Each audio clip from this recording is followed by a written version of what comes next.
যেদিন আপনি কবরের ভিতরে শুয়ে পড়বেন, লোকটা কবরের ভিতরে শুয়ে শুয়ে পায়ের আওয়াজ শুনবে। হাদিস সাক্ষী হাত্তা ইয়াসমা'a সিমাআন আলাইহি, জনজন করে পায়ের যে আওয়াজ হয়, হাঁটতে গেলে যে আওয়াজ হয়, আওয়াজগুলা সেদিন আপনি শুনবেন। একজন লোককেও সেদিন আপনি আটকায় রাখতে পারবেন না। পায়ের আওয়াজগুলো আপনি পাবেন, কাউকে আপনি সেদিন আটকায় রাখতে পারবেন না। পায়ের আওয়াজ সেদিন শুনবেন, কাউকে আপনি ধরে রাখতে পারবেন না। কবরের ভিতরে মানুষ যখন ঘুমাবে, অন্ধকার কবরে শোয়া মাত্র গুটগুটে অন্ধকার কবর আরো অন্ধকার হয়ে যাবে। ফেরেশতা কমন তিনটা প্রশ্ন করবে, উত্তর দিতে না পারলে ফায়াদরিবুহু দরবাতাম বিল হাদিদ,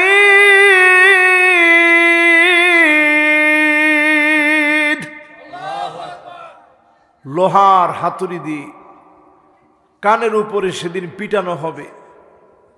ফায়াসিহু সাইহাতান, ব্যক্তি এত জোরে জোরে চিৎকার করবে, কুল কায়নাত তার চিৎকার শুনবে। দুইটা সৃষ্টি চিৎকার শুনতে পারে না, ইল্লা সাকালাইন, মানুষ আর জিন শুনবে না, সব সৃষ্টি শুনবে। চিৎকারের আওয়াজে অনেক সময় গরু দড়ি ছিঁড়ে চলে যায়, ছাগল দড়ি ছিঁড়ে চলে যায়। এমন ভয়াবহ আযাব কবরের ভিতরে শুরু হয়ে যাবে। লোকটা সেদিন তাকায় দেখবে, কে যেন তার জন্য আপন হয়ে কবরের ভিতরে দাঁড়ায় আছে। জোরে বলেন আল্লাহু আকবার। প্রশ্ন করবেন, কে গো তুমি? কবর সেদিন প্রশ্নের উত্তর দিবে, কবরে দাঁড়ানো ওই আমল, নূরুন ওয়া বুরহানুন ওয়া নাজাহ।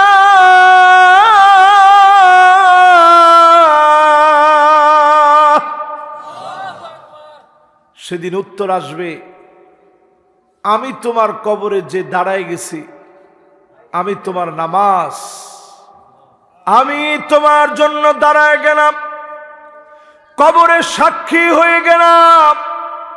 ঠান্ডার ভিতরে আরামের ঘুম ছেড়ে যারা নামাজে চলে গেলেন, এ নামাজকে কবরের ভিতরে যিনি সঙ্গী বানায়া দিবেন তিনি কে?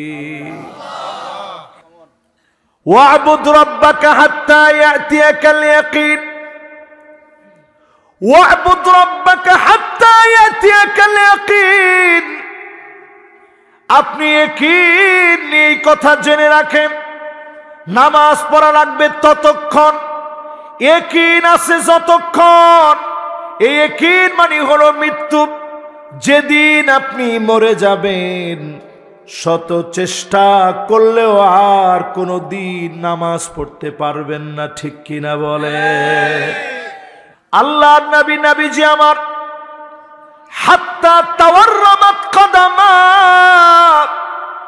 নামাজ পড়তে পড়তে দুইটা পা ফুলে ফেলতে, পা দিয়ে নবীজির পানিগুলা ঝরতো। আম্মা জান আয়েশা বলেন, নামাজের সেজদার ভিতরে যখন তিনি চলে যেতেন, তাহাজ্জুদের নামাজের ভিতরে সেজদায় যখন যেতেন, আমি শুনতাম আজিজুন কাজিজিল মিরজাল, ফুটন্ত পানিগুলা টকবক করে ফুটলে যেমন করে আওয়াজ হয়, নবীজির ভিতর থেকে টকবক টকবক করে আওয়াজ বের হতো। আম্মা জান বলেন, আমার কানটাকে নবীজির জবানের সামনে নিয়ে যেতাম, কি বলে নবীজি এত কাঁদে? যখনই জবানের সামনে নিতাম আমি শুনতাম অন্য কোনো কিছু বলে নবীজি কান্দে না। নবীজি আল্লাহর কাছে কান্দে আর বারবার বলে আল্লাহুম্মা উম্মতি, ও আল্লাহ আমার উম্মত, আমার উম্মত। সিজদায় গিয়ে নবীজি কাঁদতেন, চোখের পানি দিয়ে নবীজি গাল ভিজিয়ে ফেলতেন, দাড়ি মোবারক ভিজায় ফেলতেন। এত পরিমাণ কান্না নবীজি আমার আপনার জন্য কাঁদলেন। আল্লাহর নবী যদি এত পরিমাণ নামাজ পড়েন, আপনি চিন্তা করেন যেই পীরের কাছে নামাজ নাই ওইটা টাটকা শয়তান, ওইটা পীর হতে পারে না, ঠিক কিনা বলেন? মাশাআল্লাহ। এখন আবার ঠিকটা সুন্দর করে কইছেন। অনেকের মাথা গরম হয়নি তো, আর গরম হইলে হইল। ওই পীরের আপ টু বটম আলজামাহুশ শয়তান, হাদিসের মধ্যে বলা হয়েছে লাজিমাহুশ শয়তান বলে না, আলজামাহুশ শয়তান। ওই পীরের চেহারার দিকে তাকায় দেখবেন, ওর পেটের দিকে তাকায় দেখবেন, পুরোটা শয়তানের মতো মনে হবে, ঠিক কিনা বলে? যেই পীরের দরবারে নামাজ নাই ওই পীর আমার আপনার কোনো পীর হতে পারে? এক নাম্বার আফসোস হবে, আহারে কেন দুনিয়ার জীবনে কিছু করে আসতে পারলাম না। এর মধ্যে এক নাম্বারে এই আফসোসটা মানুষ করবে। আফসোসের প্রধানতম কারণ থাকবে কেন নামাজ পড়ে আসলাম না। আল্লাহ নবী, বিশ্ব নবী, লাশকে সামনে রেখে তিনি বলতেন সাল্লু ক্বাবলান তুসাল্লা আলাইক, নামাজ পড়ো, একদিন তোমার উপরে নামাজ দাঁড়ায় যাবে। সারা জীবন আপনি নামাজ পড়লেন ইমাম সাহেবের পিছনে, একদিন নামাজ দাঁড়ায় যাবে। ফজর, জোহর, আসর, মাগরিব, এশা, জুমা, ঈদের নামাজ সব পড়লেন ইমামের পিছে দাঁড়ায়া।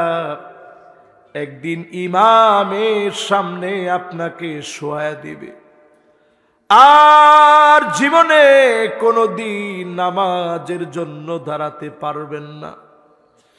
যদি একটা বার আপনি চিন্তা করেন, এই নামাজ আপনার কবরকে সেদিন শুধু আলোকিত বানাবে না, নূরুন ওয়া বুরহানুন ওয়া নাজাহ।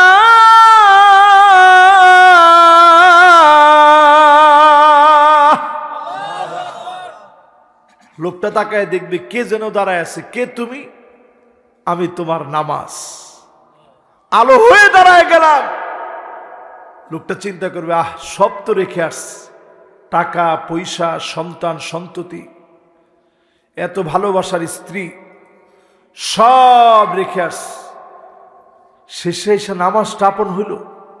ওয়া নাজাহ, শুধু আপনই হয় নাই, ওটা ওই হালিয়া তৎক্ষণাৎ নামাজ বলবে, আজ তোমার এখান থেকে বের করে নাজাতের ফয়সালা করে জান্নাতের নিয়ামত কবরের ভিতরে আল্লাহ রাব্বুল আলামিন খুলে দিবে। জোরে কোন আল্লাহু আকবার।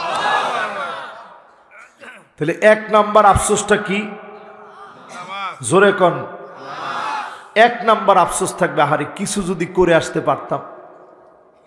এই যে মাদ্রাসা যারা করে গেছে, সদকায়ে জারিয়া, কবরের ভিতরে সওয়াব যাচ্ছে। মসজিদ যারা করছে সওয়াব যাচ্ছে। যারা রাস্তাঘাট বানাইছে সদকায়ে জারিয়া হিসাবে সওয়াব পাবে। গাছ লাগাইছে সওয়াব পাবে। কালভার্ট নির্মাণ করছেন সওয়াব হবে। নলকূপ লাগাইছেন, মানুষ এখান থেকে পানি নিবে, নলকূপ স্থাপন করছেন, সদকায়ে জারিয়া হিসেবে সওয়াব হবে। মুসহাফ, কোরআনুল কারীম বিতরণ করলেন, মানুষ এটা থেকে পড়লো সওয়াব পাবেন। এরকম লিখুনি লিখে গেলেন, মানুষ জ্ঞান অর্জন করবে, সওয়াব পাবেন। নেক সন্তান রেখে গেলেন, সওয়াব পাবেন কবরে বসে। যত রকমের ভালো ভালো কাজ করে গেলে সওয়াব পাবেন। আর সেদিন মানুষ বুঝবে আল্লাহ ফানিআমা আজরুল আমিলিন। ছোট ছোট আমলের কারণে এত বড় নিয়ামত দিলে মানুষ সেদিন খুশি হয়ে যাবে। দুনিয়ার জীবনে সময়গুলাকে কাজে লাগান, যিনি আফসোস থেকে বাঁচায়া নিয়ামত দান করে দিবেন তিনি কে? এক নাম্বার আফসোস শেষ, বাকি আর 8টা আফসোসের কথা শোনাবো। 2 নাম্বার আফসোস শোনেন। এর মধ্যে যুবক একজন, ও যদি বসে আমি ওর জন্য দোয়া করবো, দেখি বসে কিনা। মাশাআল্লাহ, দেখছেন এই এলাকার লোকজনই ভালো। একটু খুশি হয়ে কোন আলহামদুলিল্লাহ। তাহলে 1 নাম্বার আফসোসটা যে বললাম, আসলে আমরা অধিকাংশ লোকেরই চক্ষু বন্ধ হইলে আফসোস করা লাগবে, কিল্লিগে নামাজ পড়লাম না। যুবকরা মনে করতেছেন হুজুর মরমু তো আরো অন্তত 30 বছর পরে, মাত্র 20 বছর বয়স, আপনার কি মাথা ঠিক আছে? এখনই মরমু? কিন্তু হিসাব করেন মুসলমান, দুনিয়ার সময় বেশি দিন কিন্তু বাকি নেই। আল্লাহর সিদ্ধান্ত যদি থাকে এই দুনিয়া টিকবে 2 দিন, কয়দিন? তাহলে 2000 বছর লাগবে কিয়ামত হতে। নবীজির পরে যদি আল্লাহ সিদ্ধান্ত নেন পৃথিবী আর টিকবে 2 দিন, তাহলে কিয়ামত হতে 2000 বছর লাগবে। 1500 বছর তো শেষ। আল্লাহর সিদ্ধান্ত যদি থাকে এই পৃথিবী টিকবে 3 দিন, 3000 বছর লাগবে। কাআলফি সানাতিন মিম্মা তাউদ্দুন, গণনা করতে করতে 1000 বছর যখন পার করে ফেলবেন, আমার আল্লাহর কাছে মাত্র 1 দিন যাবে, মাত্র 1 দিন আল্লাহর কাছে পার হবে। আখিরাতের সময়টা এমন হবে কান্নাহুম ইয়াওমা ইয়ারাউনাহা লাম ইয়ালবাসু ইল্লা আশিয়াতান আও দুহাহা। একটা সকাল সন্ধ্যা যেমন, আখিরাতে সকাল সন্ধ্যার সামনে 60-70 বছর চলে যাবে।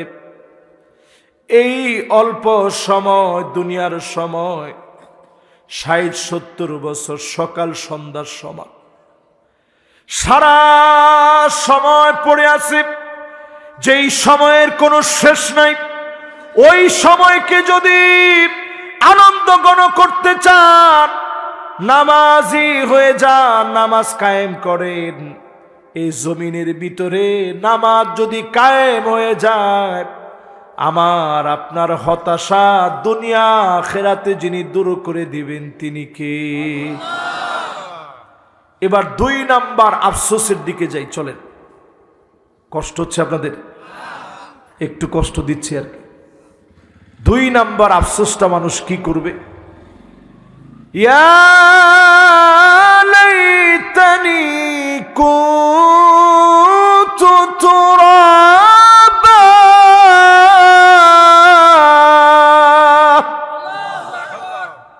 আফসোস করে সেদিন বলবে আল্লাহ কি কারণে মানুষ বানাইছিলেন, যদি মাটি বানায় দিতেন, যদি মাটি হয়ে যেতাম, কি কারণে আপনি মানুষ বানাইলেন? যদি মাটি হয়ে যেতাম আল্লাহ আজকে আপনার সামনে বিপদে পড়া লাগতো না। মাটি বানায় দিতেন, মানুষ কেন বানাইলেন? সেদিন মানুষ মাটি হতে চাবে। দুনিয়ায় বেঁচে থেকে মাটি হওয়ার চেষ্টা করেন, নিজেকে সব সময় শান্ত শিষ্ট রাখেন, গিররুন কারিম বানান, সম্ভ্রান্ত সহজ সরল বানান, অতি চালাক হবেন না। মাটির বৈশিষ্ট্য নিজের ভিতরে আনেন। আপনাকে যিনি মাটির আযাব থেকে, চাপ থেকে বাঁচায় দিবেন তিনি কে? হযরত ওমর মাটি ধরে ধরে কাঁদতেন, হযরত আলী মাটি ধরে ধরে কাঁদতেন, বলতেন মাকানুকা তাহতা তুরাব, আলী রে তোমার জায়গা হবে মাটির নিচে, কবর না জানি কেমন আচরণ করে। এই কবরে যাওয়ার আগে নিজেরে পরিবর্তন করেন, বিনয়ী বানায় ফেলেন, নম্র ভদ্র আখলাকে পরিপূর্ণ মুমিন বানায় নেন। আলেমকে যেমন সম্মান করেন, একটা রিকশাওয়ালাকেও সম্মান করতে শিখেন, ঠেলাওয়ালা ভ্যানওয়ালাকে সম্মান করেন। ইন্না মিন আবাররিল বির আইয়ুদখিলাস সুরুর ফি কলবি আহাদিকুম, সাধারণ মানুষের সঙ্গে মিশে কথা বলেন, যদি বলতে পারে ওই দিনে সবচেয়ে সওয়াবের কাজ, আপনার কাজকে যিনি গণ্য বানায় দিবেন তিনি কে? এবার একটু আমার সাথে সাথে বলেন তো দেখি, কয়টা আফসোস থাকবে মানুষের? 9টার ভিতরে প্রথম আফসোসটা কি?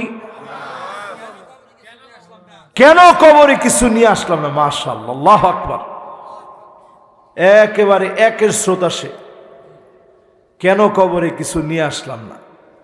2 নাম্বার আফসোস হবে, যদি মাটি হয়ে যেতাম। কয় নাম্বার আফসোস? এবার কয় নাম্বার? কয়টা আফসোস?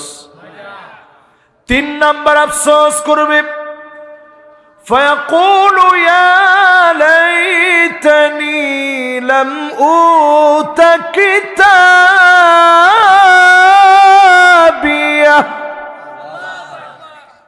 হায় আমার আফসোস, বাম হাতে কেন আমলনামা দিলেন। সেদিন আফসোস করে নিজের হাত নিজে কামড়াবে। আমার মাদারীপুরের ভাইরা, একটা বার চিন্তা করে দেখেন, এক একটা দাঁত হবে কা জাবালে উহুদ, উহুদ পরিমাণ বড় বড় দাঁত হবে। ওই দাঁতগুলা দিয়ে নিজের হাত নিজে কামড়াবে আর বলবে, বাম হাতে কেন আমলনামা দিলেন, বাম হাতে কেন আমলনামা দিলেন। যদি আমলনামা আজকে না দিতেন, আজকে তো বেঁচে যেতাম, কেন আমলনামা দিলেন? বর্তমান বিজ্ঞান গবেষণা করতে গিয়ে অবাক, ঘাড়ের ভিতরে ছোট্ট একটা হাড়ের অংশ, মাটি কখনো এটাকে ডিস্ট্রয়েড করে না, কোনোভাবে ধ্বংস হয় না। এই অংশটাকে টেনে বের করে যিনি সব ডকুমেন্ট দেখায় দিবেন তিনি কে? কোরআনুল কারীম আল্লাহ রাব্বুল আলামিন জানায় দিলেন, ওয়া কুল্লু ইনসানিন আলজামনাহু তায়রাহু ফি উনুকিহি ونخرج له يوم القيامة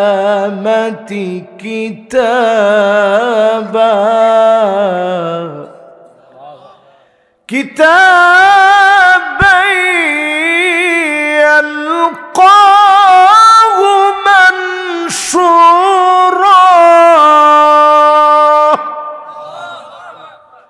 সেদিন গ্রীবলগ্ন থেকে, ঘাড় থেকে আল্লাহ পাক মেমোরি কার্ড বের করবে, ডকুমেন্ট গুলা সেদিন মালিক পেশ করবেন, জবানটা সেদিন বন্ধ করে দিবেন। ও যুবকেরা, চোখের জবান খুলে যাবে। কি পরিমাণ খারাপ ভিডিও তুমি দেখেছ, ও আমার মুরব্বীরা, সব সেদিন চোখ বলে দিবে, কান সেদিন বলে দিবে।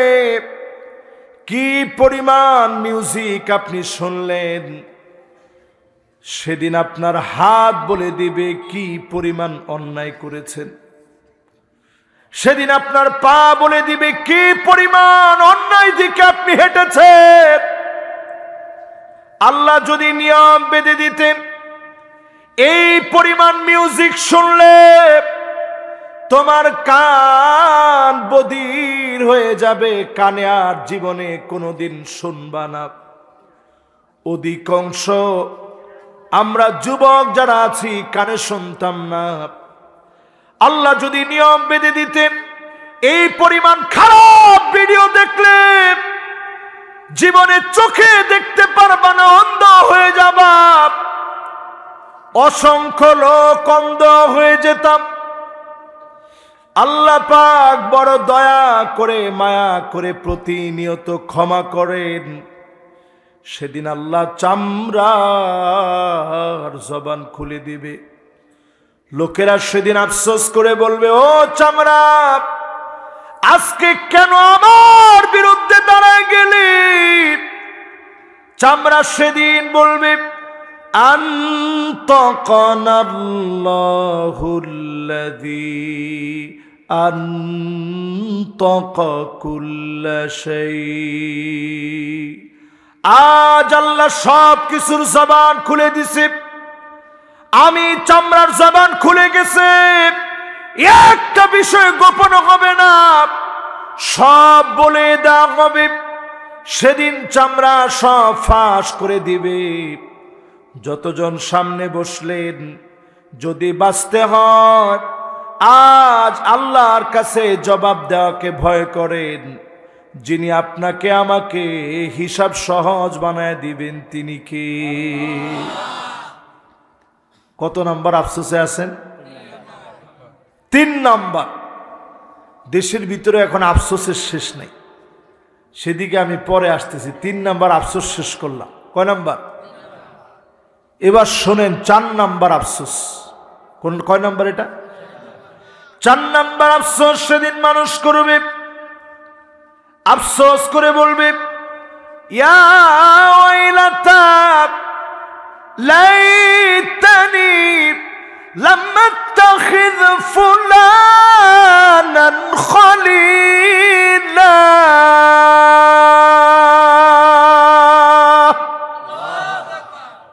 হায় আমার আফসোস, এই লোককে কেন বন্ধু বানাইলাম না,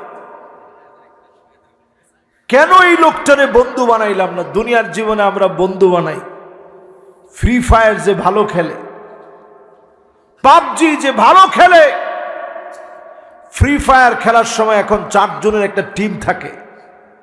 কয় কোন দিকে মারবো? কয় ডান দিকে মার। কোন দিকে? কয় বাম দিকে। কোন দিকে? সামনে পিছনে অ্যাটাক কর। এর বিপরীতে আবার গ্রুপকে গ্রুপ থাকে, তারাও আবার সলা পরামর্শ করে ডাইনে মারবে না বামে মারবে, সব চিন্তা ভাবনা করে। ও যুবক, একটু চিন্তা করে হিসাব মিলিয়ে নেন। সেদিন মানুষ আফসোস করে বলবে, হায় আমার আফসোস, এই লোকটাকে কেন বন্ধু বানাইলাম না। নামাজীদেরকে বন্ধু বানান। যেই লোকটা ফজরের সময় না পেলে আপনার ঘরে গিয়ে খবর নিবে, কেন নামাজে যেতে পারেন নাই। জোহরে না পেলে খবর নিবে, এমন লোকদেরকে বন্ধু বানায় নেন। ফলশ্রুতিতে আফসোস থেকে যিনি বাঁচায়া দিবেন তিনি কে? এর বিপরীতে আবার এই কথা জেনে নেন, ভণ্ড যত পীর আছে তাদের মুখে থুতু নিক্ষেপ করে কোন ভণ্ড কোনদিন আমার পীর হতে পারে না। ঠিক তো কয় না? কলজা লাগতেছে? লাগুক।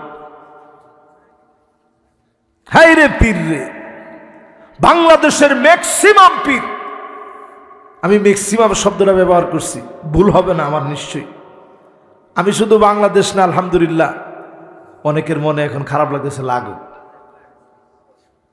শোনেন একটু, আজকে এইরকম পীর আমি সারা ওয়ার্ল্ডের বিভিন্ন জায়গায় ঘুরছি। আপনার কাছে মনে হয় শুধু বাংলাদেশ? লেবাননে গেছি, সেখানেও বহু পীরের এখানে গেছি। মিশরে তো রেফাই তরিকা দেখছি, সাজুলিয়া তরিকা দেখছি, যেই তরিকার নামই আপনারা শোনেন না, এরকম বহু তরিকার বহু জায়গায় আমি গেছি।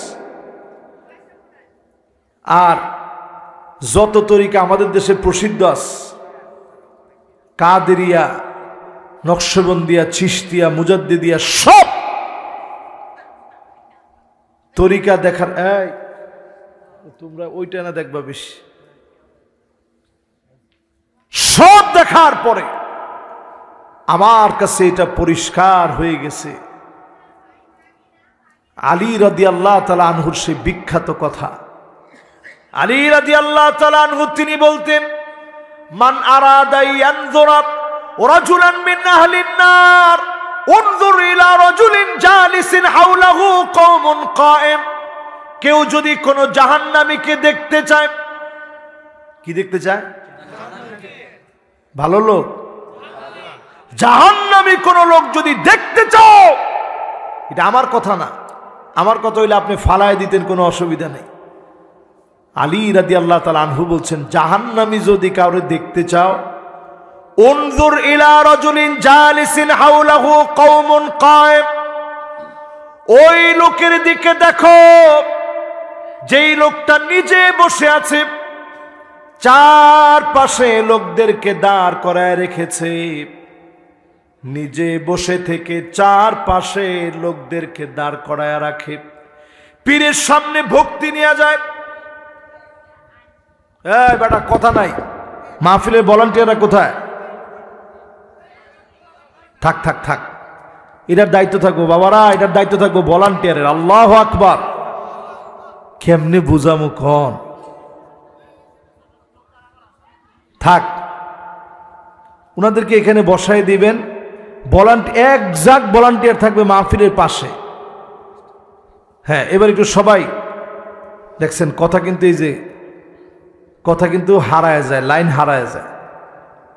আমার মাহফিলে একটা নিয়ম হচ্ছে, নিয়ম কারণ বড় করা থাকতে হয়, নাইলে মাহফিলের ভিতরে আমি কথা কয়ে শান্তি পাই না।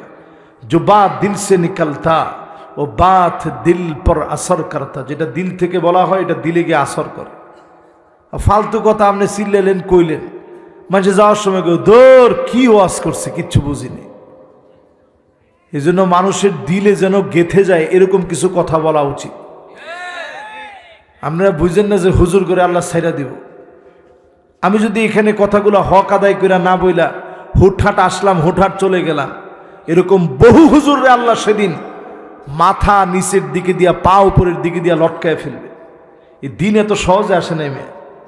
আমি তো সেই দিনের এক আলেম, নিজেরা আলেম বলে পরিচয় দিতে অনেক সময় আমি মনে করি আমি তো কোনো কিছু শিখিই নেই, নিজের জ্ঞানী বলি কেমনে? চেষ্টা করি অন্তত। তো চেষ্টা করার মধ্যে আপনাদেরকে এতটুকুন বলি, এই পৃথিবীর শ্রেষ্ঠ মুফাসসির ছিলেন, শ্রেষ্ঠ একজন দুজন না, পৃথিবী বিখ্যাত মুফাসসিরদের যিনি উস্তাদ ছিলেন জাকারিয়া আনসারী। জাকারিয়া আনসারী ইমাম শাফি রহিমাহুল্লাহর যিনি ছাত্র ছিলেন। জোরে কোন আল্লাহু আকবার। আমার মতো হুজুর নামে আপনি টের পাইতেছেন কোন রকম হুজুর? সারা রাত উপাস থেকে ওই যে মানুষের তরমুজের খোসা ফেলে দিছে, ওই তরমুজের খোসাগুলো তিনি উঠায় নিয়ে যেতেন, ঘরের মধ্যে নিয়ে ধুইতেন, এরপরে ওইগুলারে চামচ দিয়া উঠায় উঠায় এরপরে খাইতেন, মানুষের ফেলে দেওয়া তরমুজের খোসা। ইমাম আবু ইউসুফ রাহিমাহুল্লাহ হানাফি মাযহাবের এত বড় আলেম, অধিকাংশ ফতোয়া দেখবেন শাইখানের ফতোয়া, ইমাম আবু ইউসুফ ইমাম মুহাম্মাদের ফতোয়া। ইমাম আবু ইউসুফ এমন অনেক রাত কাটিয়েছে তরমুজের খোসা এনে উঠায় উঠায় সাল থেকে সামান্য তরমুজ খেয়ে রাতটা কাটায় দিয়েছেন।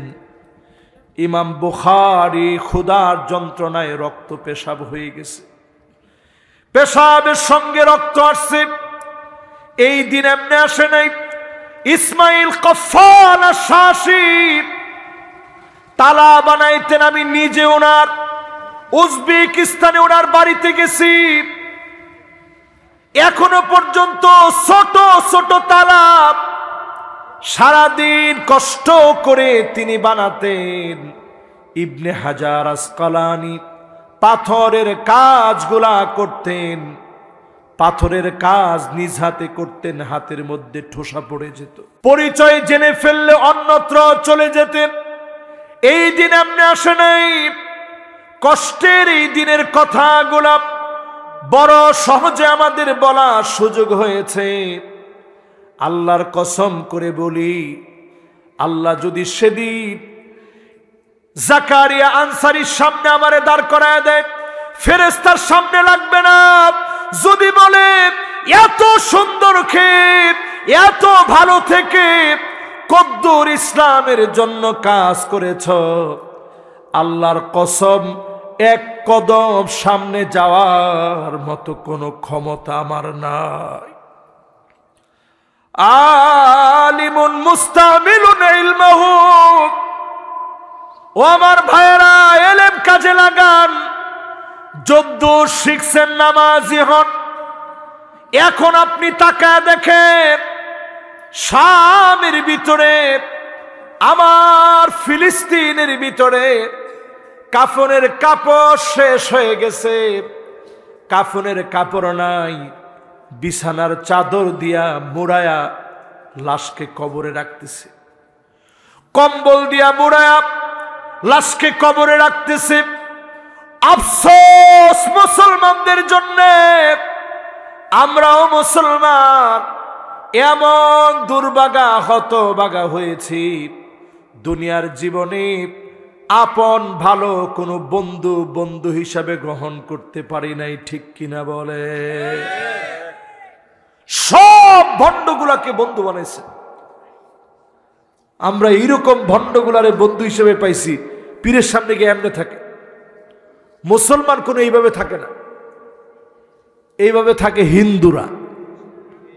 আসতে কন, এরপরে পীরের নাকি এমনি খাড়ায় থাকে, এমনি খাড়ায়, এরপরে পীরের এরকম উল্টা দিয়ে আসলে কত বড় বেয়াদবি না? নাউজুবিল্লাহ মিন যালিক। ওমা আমরা যদি নাউজুবিল্লাহ কন, ওমা নাউজুবিল্লাহ নি কইবেন এই জায়গায়, আপনারা কইবেন হুজুর এটি তো ঠিক আছে। আপনি পীরের যদি এরকম ঘুরে আসেন তো কিছে? পীরের যদি আপনি ঘুরে আসেন কি হয়েছে কন? এবার আপনি হাদিস শোনেন।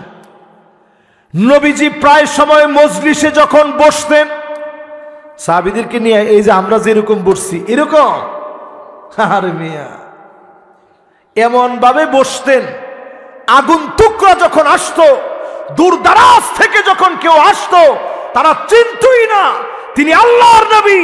আচরণ দেখে কালেমা পড়ে মুসলমান হয়ে যেত। জোরে কোন আল্লাহু আকবার। এরকম কোনো ভাবসাব ছিল না যে দেখলেই চিনবে যে এই ইনি মনে হয় নবী। শুধু চেহারা দেখে আইডেন্টিফাই করতো যে এইরকম চেহারার লোক সাধারণ কোনো মানুষ হতে পারে না। জোরে কোন আল্লাহু আকবার। আমার নবী বিশ্ব নবী এমন ছিলেন, রাখালকে দেখলেও তিনি বলতেন কাররিব, আরো কাছে আসো। আর পীরেরা দেখবেন আপনি যত বড় মুরিদ হন, নিজে বসে আছে এমনে, সব লোককে দাঁড় করায় রাখছে। যত দরবার মুরিদদের কাছ থেকে দাঁড় করায় রেখে ভক্তির নাম করে যা গ্রহণ করে, এই দরবারগুলো ভণ্ড দরবার, ঠিক কিনা বলেন? পীরের ভক্তি হবে, আপনি সম্মান করবেন, পীরের জন্য দোয়া করবেন, সব ঠিক আছে। কিন্তু পীরে উল্টা দিয়ে আসেই না, বিশাল বেয়াদবি হয়ে যাবে। আপনারা কি কষ্ট পাইছেন? মাশাআল্লাহ, আমার 4 নাম্বার শেষ। এবার কয় নাম্বার? 5 নাম্বারে সেদিন আফসোস করে লোকেরা বলবে, ইয়া লাইতানি আতা'না আল্লাহ ওয়া আতা'না আর-রাসূল।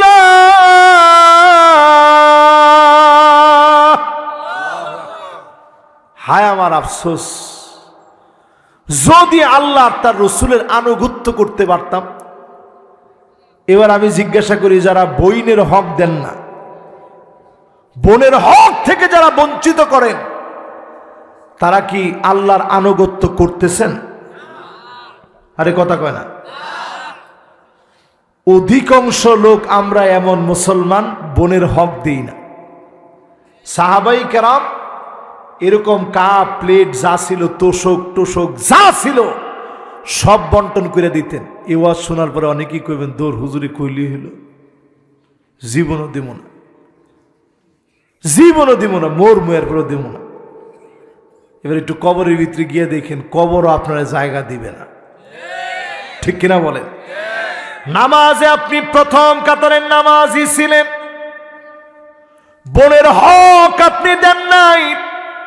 আমরা দেখেন এখন বাংলাদেশে একটা স্লোগান দিচ্ছি সবাই, সব দেখা শেষ, সামনে হবে আল কোরআনের বাংলাদেশ। আপনারা এত আস্তে কইলেন কে? সব দেখা শেষ, সামনে হবে আল কোরআনের বাংলাদেশ। আচ্ছা, আল কোরআনের বাংলাদেশ হইলে পিঠের চামড়া থাকবে আপনার বোনের হক না দিলে? একটু সত্যি করে রাখুন, চামড়া থাকবে? পিঠের চামড়া উঠে যাবে বাড়ির ছোটে। বোনের হক আপনি মার দিবেন আর মাহফিলে এসে স্লোগান দিবেন, সব দেখা শেষ, সামনে হবে আল কোরআনের বাংলাদেশ। আল কোরআনের বাংলাদেশ যদি হয়, একজন বোনের হক আপনি মেরে দিতে পারবেন না, চামড়া উঠাই ফেলবে। ঠিক খালি এত আসতে ওই সময় আপনি কইবেন যে আল্লাহ কি দেখতেছি না। একটা আইনের কথা কইস, মদ খাইবেন, একদিনের পিটার পর ইয়াবা, হেরোইন, পেথিডিন, ফেন্সিডিল, আফিম, ম্যারিজুয়ানা যত রকমের আছে এখন ইনজেকশন লয়, এই সব বন্ধ হয়ে যাব একদিন 80টা বাড়ি দিলে। কি সাধারণ এই যে বেদ দিয়ে বাড়ি? আরে কথা কয় না, চামড়ার চামড়ার চামড়ার চাবুক দেখছেন জীবনে? এটার হাতল থাকে এরকম, হাতলটা দেখলে তো আপনি হার্ট ফিল, হাতলটা এইভাবে ধরিয়া বগল যদি উঁচা করে মারে তো আপনার কাইটা রক্ত বের হইয়া একটা বাড়ি দিলে এইখানে গিয়ে রক্ত ছিটা লাগবে, এইখানে গিয়া। ওয়ার্ল্ডের বহু দেশে এখনো পর্যন্ত চাবুকগুলা সাজায় রাখছে মুসলিম শাসকরা, যেগুলা দিয়ে বিচার করত। একটা বাড়ি যদি এইভাবে সোজা করে দেয়, রক্ত ফিনকি দিয়ে গিয়ে এইখানে গিয়ে ছিটা পড়বে একটা বাড়ি দিলে। তাহলে কি করতে হবে? এরকম বগলটা উঁচা করা যাবে না, এই হালকার উপরে বাড়ি দিলেই তো আপনি ঠিক থাকতে পারবেন না। এরকম বাড়ি কয়টা? 80টা। নামাজের জন্য ধরেন কম করেও যদি দেয় 10টা বাড়ি, নামাজ যে পড়ে নেয় মসজিদের সামনে খাড়া করে সবগুলারে সিরিয়াল করে 10 খান বাড়ি যদি লাগায়, আপনি চিন্তা করবেন ওই যে ও যেরকম হাসতেছে এরকম, আপনি চিন্তা করবেন যে আল্লাহ 10 বাড়ি। 4টার থেকে আপনার চোখে ঘুম নাই যে তাহাজ্জুদ পড়বে, এরপর নামাজ যাবো, যদি কোনোভাবে মিস হয়ে যায়। ঠিক কিনা কন? এবার যতজন এই মাহফিলে বসলেন হুশ করে বলেন, আল্লাহর আনুগত্য, নবীর আনুগত্য মানি 92% মুসলমানের মধ্যে কয়জন আসলে আছে? আমরা কেউ কিছু কনি নেই যে হুজুর কয়জন কয়ে কোন বিপদে পড়ি, আসলে তো নাই, থ হয়ে গেছে, অনেকে বাকরুদ্ধ হয়ে গেছে সবাই। এবার একটু চিন্তা করেন, বোনের হক দেয় না এইরকম মুসলমান, মাশাআল্লাহ অনেক কিছু তো অনেকে আছে। এরপরে আবার ফতুয়া বানায় নিছে, বোনরে কয় আরে হক নিস না, উমুকে নিয়ে একেবারে শেষ হয়ে গেছে। কত বড় নাদান মার্কা কথা, চিন্তা করেন, আল্লাহর কোরআনের ডাইরেক্ট বিপরীত কথা। পরিষ্কার বোনের হক দিয়ে দিবেন, নাহলে এই সন্তান মানুষ হবে কেমনে? যেই সন্তানরা আপনি হারাম খাওয়াইলেন। বোনের হক খাওয়ানো মানে হারাম খাওয়ানো। জোরে কোন কি খাওয়ানো? এবার এই মাহফিলে বসে একটু চিন্তা করে দেখেন, বোরে পর্দা করা এমন মুসলমানের সংখ্যা কম না বেশি? অধিকাংশ বেডারা এখন বউরে আইলেনা, আই শ্যাডোর, আইল্যাশ, হাবি জাবি সব কিনে দিস। বোরকার ভিতরে পর্যন্ত এখন ফ্যাশন ঢুকছে, বোরকার ভিতরে এখন ফ্যাশন ঢুকছে, ফ্যাশন। আরে বাপরে বাপ, বোরকার ভিতরে কত রকম ফ্যাশন। এখানে পদ্ম গোখরা কি শুরু হয়েছে কম? এই দুনিয়া কি চলবে কয়দিন? আপনি একটু তাকায় দেখেন, বোরকা নিয়ে পর্যন্ত মানুষ স্টাইল করে। এখন দেখবেন বোরকা পরেও মানুষ টিকটক করে, কথা কয় না। আসলে ওইটা বুরকা পরে টিকটক করে না, ওইটা টিকটক ওলি বুরকার স্বরূপ ধরছে, বেশ ধরছে শুধু ভাইরাল হওয়ার জন্য। ঠিক কিনা বলেন? কয়দিন পরেই দেখবেন ওই টিকটক ওলির আর বোরকা নাই।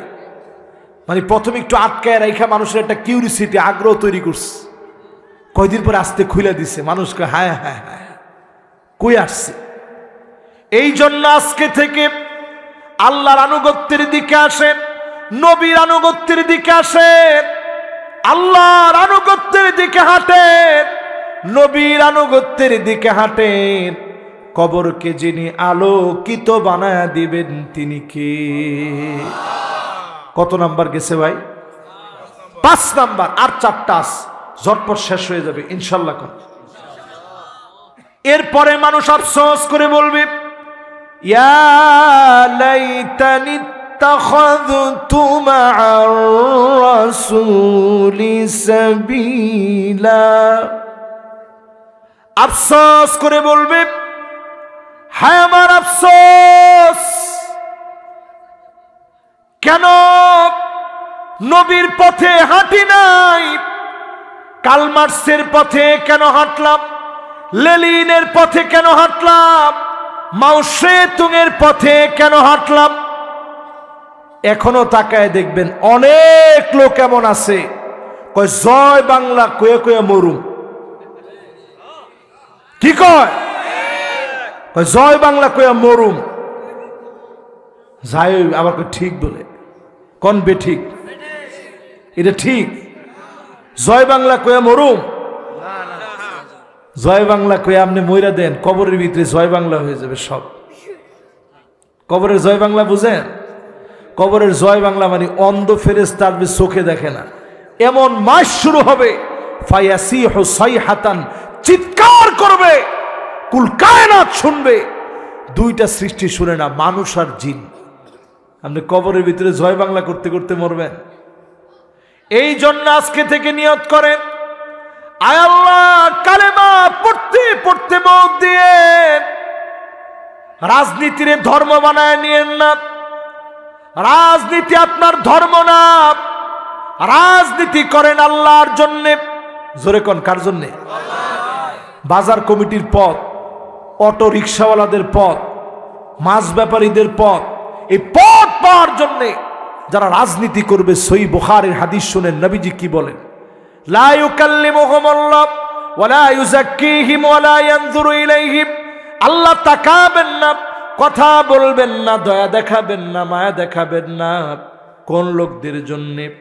নবীজি বলেন ওই লোকদের জন্য দয়া দেখাবেন না যেই লোকটা দুনিয়ার জীবনে একজন আরেকজনকে গিয়ে বলছে, নেতা আজকে থেকে তোমার দল করি। কি করি? নেতা তোমার ভয় নাই।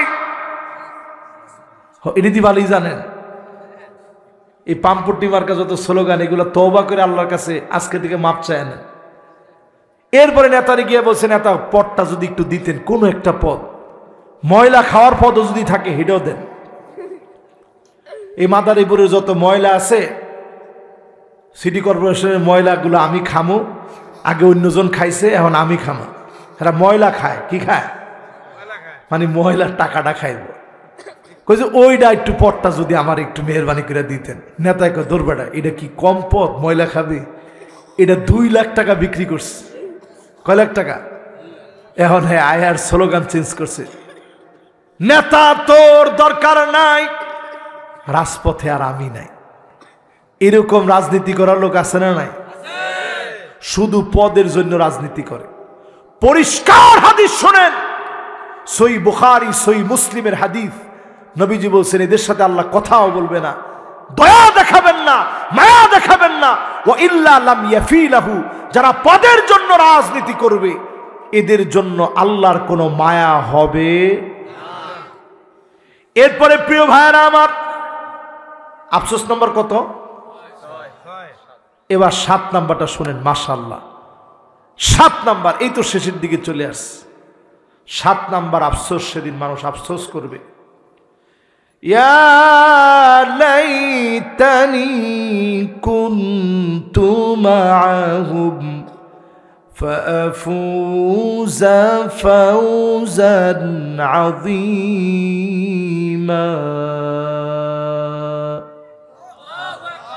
আফসোস করে বলবে, হ্যাঁ আমার আফসোস, কেন দুনিয়ার জীবনে বিজয়ী মানুষদের সঙ্গে চললাম না। এই লোকগুলার সঙ্গে যদি চলতাম, আজ আল্লাহ বিজয় দিয়ে দিতেন। সংখ্যা আপনি যতজন হন না কেন, হকের জন্য কাজ করেন, দিন বিজয়ের জন্য কাজ করেন, দিন বিজয় হবে। 100 বছর কাজ করে গেলেন, দিনের বিজয় হয় নাই, হতে পারে না এরকম? 100 বছর হইল, মানুষ খোটা দিবে, দৌড়, তোদেরকে দিয়ে কিচ্ছু হয় নাই। 100 বছর পার হয়ে গেছে। কত বছর? আল্লাহ 100, 150, 200 বছর আল্লাহ দেখে না। আল্লাহ দেখে, আল্লাহ আপনার কাজটা দেখবে। আস-সাইয়ু মিন্না ওয়াল ইতমামু মিনাল্লাহ, চেষ্টা শুধুমাত্র আপনি করে যান, অবশ্যই যিনি বিজয় দান করে দিবেন তিনি কে? এই 7 নম্বরে 5টা শাসনের কথা শোনায় দিয়ে যাই। এই পৃথিবীর ভিতরে 5টা শাসন আসবে। নবীর উম্মতদের জন্য 5টা শাসনের কথা নবীজি বলে গেছেন। কটা? এবার আপনি যদি সোজা না হন, আপনার কই জায়গা হবে আপনি একটু চিন্তা করেন। 1 নাম্বার শাসন, তাকুনুন নাবুওয়াতু ফীকুম ইনশাআল্লাহ তাকুন সুম্মা ইয়ারফাউহা আল্লাহ। একটা শাসন হবে নবুয়াতের, নবীজি চলে গেলেন দুনিয়া থেকে, আর কোনদিন প্যারা নবী দুনিয়ার মধ্যে আসবে না, নবুয়ত এই পৃথিবীতে আসবে না, নবীর শাসন আর আমরা পাবো না। দুনিয়ার ভিতরে নবী চলে গেলেন, দুনিয়া থেকে নবীজি বিদায় নিলেন, নবুয়তের শাসন শেষ হয়ে গেল। বাকি আছে কয়টা? 1 নম্বর শাসনটার নাম কি? নবুয়তের শাসন। সবাই কর নবুয়ত। 2 নম্বর শাসন নবীজি বলতেছে, সুম্মা তাকুনুল খিলাফা আলা মিনহাজিন নবুওয়াত।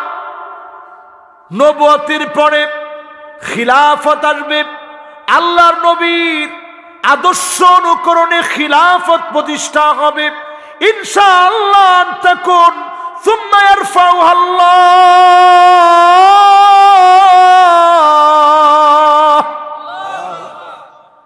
এরপরে খেলাফতকে আল্লাহ উঠায় নেবেন। 32 বছর 6 মাস এই দুনিয়ার বুকে খেলাফত ছিল। 32 বছর কয় মাস? এরপরে আল্লাহ খেলাফত উঠায় নিস। 5 শাসনের কয় শাসন শেষ? 3 নম্বর শাসন, সুম্মা মুলুকান আদন। এই পৃথিবীর ভিতরে রাজার ছেলে রাজা মানে রাজতন্ত্র। ইনশাআল্লাহ তাকুন সুম্মা ইয়ারফাউহা আল্লাহ। রাজার ছেলে রাজা হবে, এই শাসন দুনিয়ার মধ্যে চলবে। এই জালেমদেরকেও একটা সময় যিনি উঠায় নিবেন তিনি কে? এদের মধ্যে ভালো ছিল, খারাপও ছিল। আব্বাস আস-সাফহি, তাকে সাফহুন এই লকব তার মধ্যে লাগায় দেওয়া হয়েছে এই জন্য যে আব্বাসী খিলাফতের প্রবর্তক ছিল। একটু চিন্তা করেন, আমি কি মানুষ, তারা কি মানুষ ছিল। আব্বাসী খিলাফতের যিনি প্রবর্তক ছিল তাকে সাফাহ বলা হতো, মানে যার হাত রক্তে রঞ্জিত হয়েছে, এত পরিমাণ মুসলমানদেরকে সে মারছে।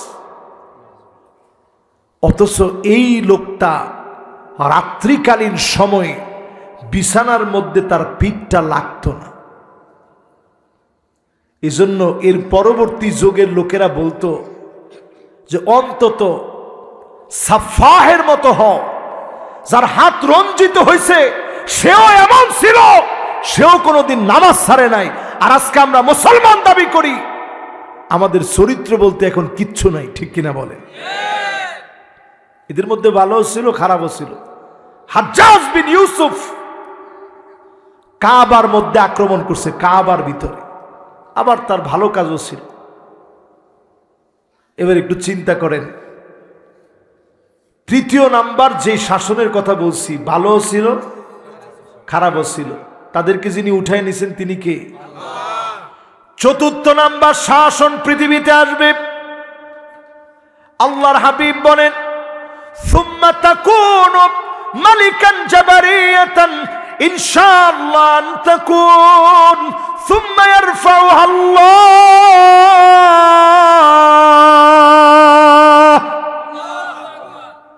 এরপরে দুনিয়ার ভিতরে আসবে স্বৈরা শাসন, জালেমদের স্বৈরা শাসন চলবে, আলেমদেরকে নির্যাতন করা হবে, নিপীড়ন করা হবে, অত্যাচার জুলুম করে এদেশের শ্রেষ্ঠ মানুষদেরকে ফাঁসি দেওয়া হবে, ঠিক কিনা বলে? এরকম স্বৈরা শাসন চলবে। কথাটা কি আমার? আল্লাহর নবী বলে গেছেন। এরপর যদি আপনার কলিজার ভিতরে ভালো না লাগে, কলিজারে ঘষা দেন। চিন্তা করেন মুসলমান, নবীজি বলে গেছেন এই পৃথিবীতে চতুর্থ শাসন হবে স্বৈরা শাসকদের শাসন। আজ মুসলমান তাকায় দেখেন, 5ই আগস্ট যেই কায়দায় আমার দেশে বিজয় হয়েছে, 8ই ডিসেম্বর একই কায়দায় সিরিয়া বিজয়ী হয়েছে, ঠিক কিনা বলে? সারা দুনিয়ার ভিতরে ছড়ায় পড়ছে এখন, অচিরি বিজয় হবে মিশর। এই মাহফিল থেকে লিখা রাখেন খাতা কলমে।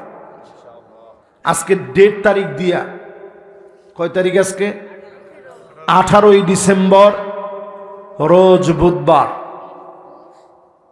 মাশাআল্লাহ মাশাআল্লাহ, ওর আলহামদুলিল্লাহ দিন তারিখের ভালো খবর আছে, আমাদের দিন তারিখের কোনো খবর নেই। বিশ্বাস করেন আজকে যে 18ই ডিসেম্বর, এটাও আমার মনে নেই। কি জন্য মনে নেই? আসলে এটার নাম ব্যস্ততা। আল্লাহ আকবার। একটা বছর যে কোন দিক দিয়ে চলে যায়, মাঝে মাঝে আমি চিন্তা করি, আল্লাহ কি জবাব দিব আল্লাহর কাছে। কোন দিক দিয়ে একটা বছর চলে যায় টের পাই না। এই যে শেষ একটা বছর চলে যাচ্ছে, কি নিয়ে আল্লাহর সামনে হাজির হব, কি নিয়ে আল্লাহর সামনে দাঁড়াব? আল্লাহ আল্লাহ আকবার। বলতেছিলাম এই পৃথিবীর ভিতরে স্বৈরা শাসন চলবে। সারাটা দুনিয়ার দিকে তাকায় দেখেন, সিরিয়ার মতো দেশ, আল্লাহর নবী যে দেশের কথা 3 বার বলছে, আল্লাহুম্মা বারিক লানা ফি শামিনা, আল্লাহুম্মা বারিক লানা ফি শামিনা, আল্লাহুম্মা বারিক লানা ফি শামিনা। আল্লাহ আপনি আমার সামনে বরকত দেন, আল্লাহ আপনি আমার সামনে বরকত দেন। আল্লাহর নবী বলছে, আকরু দারিল মুমিনিন, মুমিনদের সবচেয়ে নিরাপদ জায়গা হবে শাম। জোরে কোন আল্লাহু আকবার।